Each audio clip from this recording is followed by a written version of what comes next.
네, 사랑하는 꿈꾸는 교회 성도 여러분들 정말 진심으로 주님의 이름으로 사랑하고 축복합니다.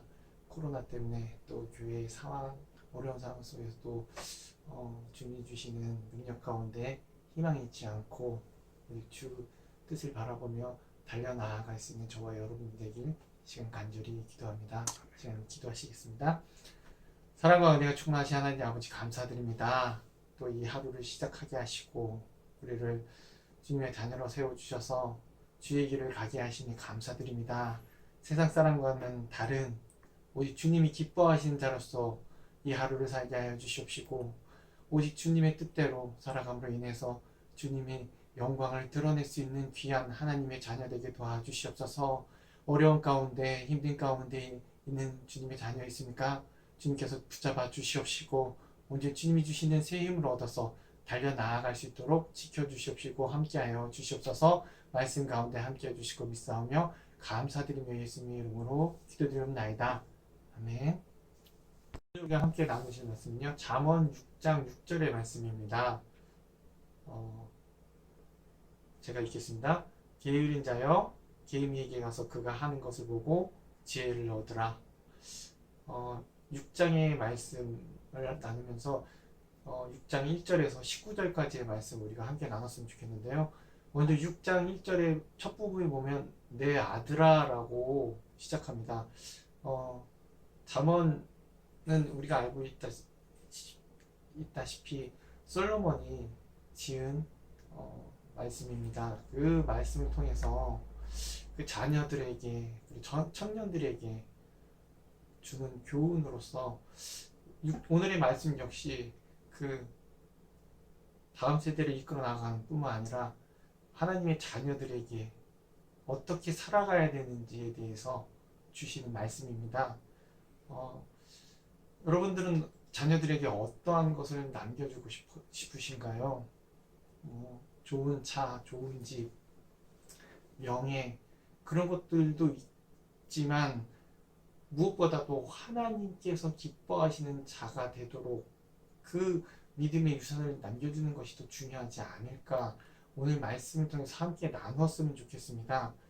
오늘 말씀은요, 크게 1절에서 5절까지 말씀은 우리가 알고 있는 그 보증에 관한 말씀, 그리고 6절에서 11절까지 말씀은 게으름에 대한 말씀, 그리고 12절에서 15절까지의 말씀은요, 불량하고 악한 자들에 대한 말씀으로 나눠져 있습니다. 그 1절에서 5절까지 말씀은 보증을 쓰는 것에 대해서, 돈에 대해서 우리가 어떻게 해야 되는지를 신중한 그 선택에 대한 미덕에 대해서 우리들에게 알려주고 있습니다. 그러므로 인해서 돈에 대해서 함부로 보증을 쓰는 것이 옳지 않다라고 우리들에게 알려줌으로 인해서 사람 관계에 있어서 돈으로 인해서 사람을 잃는 것보다 차라리 보증을 쓰지 않고 잠시 잠깐의 그런 서로의 관계가 어색해질지 몰라도 차라리 그 사람을 잃지 않고 그 사람과의 관계가 이어지는 것, 보증을 쓰지 않는 것이 더 낫다라고 솔로몬은 저희들에게 알려주고 있고요. 또한 6절에서 11절까지는 게으름에 대해서 잠언은요, 모든 10장이나 21장을 통해서 게으르는 것이 얼마나 안 좋은 것인지, 좀 더 자자, 좀 더 늦자, 그 결과가 빈궁이 6장 11절에 보면 빈궁이 강도같이 오고 또 공핍이 군사같이 이르리라 라고 얘기하므로 게으름에 대해서 말씀해 주고 있는 부분에 대해서 깨달을 것을 우리들에게 알려주고 있는 것입니다. 그러므로 부지런한 자가 부요하다. 그리고 신약 성경에서도 바울은요, 데살로니가후서 3장 10절에 누구든지 일하기 싫어하거든 먹지도 말라라고 우리들에게 말씀해 주고 있습니다. 그러므로 게으르기보다는 부지런한 자로서 삶을 살아가기를 권면하고 있다는 사실입니다. 그리고 12절에서 15절까지 말씀을 보면요, 불량하고 악한 자들이 어떠한 자인지에 대해서 말씀해 주고 있는데요. 첫 번째, 그들은 말을 구부러지게 말한다 라고 얘기합니다.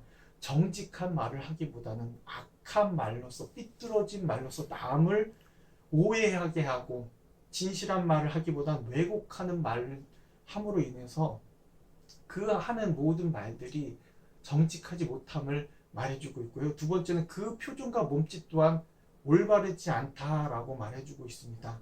그래서 남을 향한 눈빛이 항상 삐뚤어져 있고, 또한 그 하는 모든 행동 자체가 올바르지 않음으로 인해서 손가락질하며 남을 멸시하는, 대적하는 몸짓을 하는 자를 불량한 악한 자라고 얘기해주고 있고요. 그러므로 인해서 그들이 갖는 마음은 모든 것이 악하고, 그러므로 인해서 그 가운데 있는 사람들이 다툼을 만들어낸다라고 얘기해주고 있습니다. 이 세 가지를 가르쳐 주면서, 우리가 이 세 가지를 자문을 통해서 얘기해 주면서 우리가 느낄 수 있는 것은, 보증 쓰지 말는 거, 그리고 우리가 게으르지 말아야 되는 것, 또 악한 자들과 어울리지 말아야 되는 것. 왜냐면요, 그 끝이 어떻게 되냐면요, 그 재앙이 갑자기 임하여 도움을 얻지 못하고 당장에 패망하리라 라고 그 악한 자에 대한 결과에 대해서 우리들에게 알려주고 있습니다. 그러면서 여기까지는 우리가 알고 있는 세상의 기준의 지식인데요. 그 다음에 솔로몬은 여호와께서 미워하시는 것들에 대해서 더 알려주고 있다는 사실입니다. 여호와 하나님께서 미워하시는 것들이 무엇인지에 대해서 우리들에게 알려주고 있는데요. 첫 번째, 교만한 눈. 그리고 두 번째는요, 거짓된 혀, 거짓을 말하는 망령된 증인. 셋째는요, 무죄한 자의 피를 흘리는 손과 악한 계교를 꾀하는 마음. 그리고 넷째는요, 형제 사이를 이간하는 자, 형제들 사이에 부활화를 심고 싸움을 일으키는 자라고 얘기해주고 있습니다. 본문은 여호와의 미워하시는 것, 그 마음에 싫어하는 것에 대해서 이리와 같이 우리들에게 말씀해 주고 있다는 사실입니다. 세상적인 것들은 우리가 너무 잘 알 수 있습니다. 세상 사람들이 우리들에게 가르쳐 주기도 하고 모든 지식으로 알고 있지만, 더 중요하게 여기는 것, 이 잠언에서 우리에게 얘기해 주는 것, 6장에서 우리에게 얘기해 주는 것은 하나님께서 싫어하시는 것들에 대한 것입니다. 첫 번째, 교만한 눈은 어떻습니까? 자신을 높이 평가하고 남을 낮게 여기는 눈입니다. 두 번째, 거짓된 눈은 무엇일까요? 정직한 말을 하기보단 사람을 속이고 그 사실이 아닌 것들에 대해서 마치 사실인 양 말하는 그러한 것들이고요. 셋째는 무죄한 자의 피를 흘리는 것, 남을 해치는 데 있어서 그 계획하는 모든 것들이 자기 유익을 위하여 다른 사람을 해치기 위한 모든 계획들을 말하고 있고요. 또한 형제 사이를 이간하는 것, 네 번째요. 분쟁, 오해, 거짓말, 미움, 시기, 질투, 욕심 때문에 그 모든 주위 있는 사람들을 이간하고 서로를 미워하게 만드는, 불화하게 만드는 그런 것들에 대해서 분명히 하나님께서 미워하신다, 그 마음에 싫어하신다라고 말씀해주고 있습니다. 그러면 그 반대로 하나님이 좋아하시는 것은 무엇일까요? 겸손한 자. 첫 번째, 겸손한 자. 교만이 아닌 겸손으로 나아가는 자를 하나님께서 기뻐하신다는 것입니다. 하나님이 모든 것이 하나님께서 주신 것이고, 하나님께서 그 은혜 가운데 살아감을 우리가 아는 자라는 것입니다. 그런 자는 결코 교만할 수 없다라는 것을 우리들에게 반대로 알려주고 있다는 사실입니다.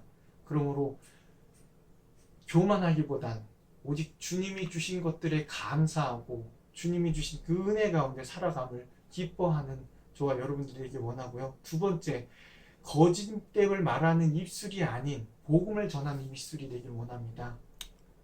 그리고 우리가 계획함에 있어서 또한 세 번째로요, 무죄한 자를 죽이는 것이 아니라 우리의 모든 계획들이 사람을 살리고 하나님을 기뻐하게 하는 그 복음의 향기가 되길 원합니다. 그리고 마지막으로 서로를 미워함으로 이간하기보단 우리가 그 자리에 있음으로 인해서 화평케 하는, 화평이 머무는 자가 되길 원합니다. 이 네 가지가 하나님이 기뻐하시는 자의 삶이 아닐까요?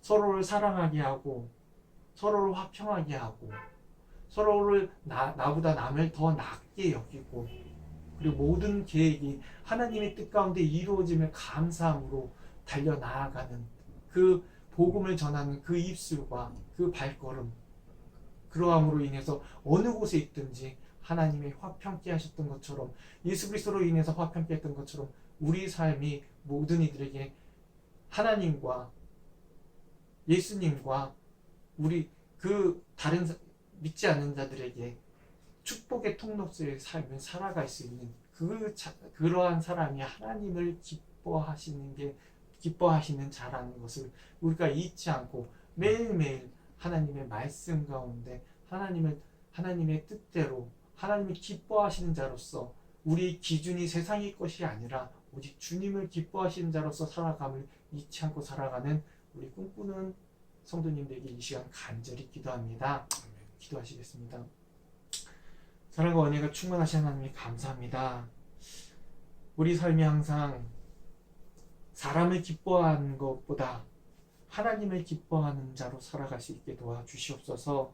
그러기 위해서 항상 겸손하고 우리 입술에서 나아가는 모든 말들이 정직함으로 인해서 우리의 삶을 통하여서 하나님의 복음의 향기가 전해질 수 있는 축복의 통로가 될 수 있게 도와주시옵소서. 무엇을 결정하든지 하나님의 뜻 가운데 결정하게 하여 주시옵시고, 누구를 만나고 어떤 상황 속에서도 화평케 하는 자로서의 삶을 살아갈 수 있는 저희들에게 되게 도와주시옵소서. 어려운 상황 속에서도, 어려운 환경 속에서도 오직 주님만을 바라보며 희망을 잃지 않고 달려나아갈 수 있는 우리 꿈꾸는 교회의 성도들이 될 수 있도록 주님 붙잡아 주실 걸 믿사오며 감사드리오며 예수님의 이름으로 기도드리옵나이다. 아멘.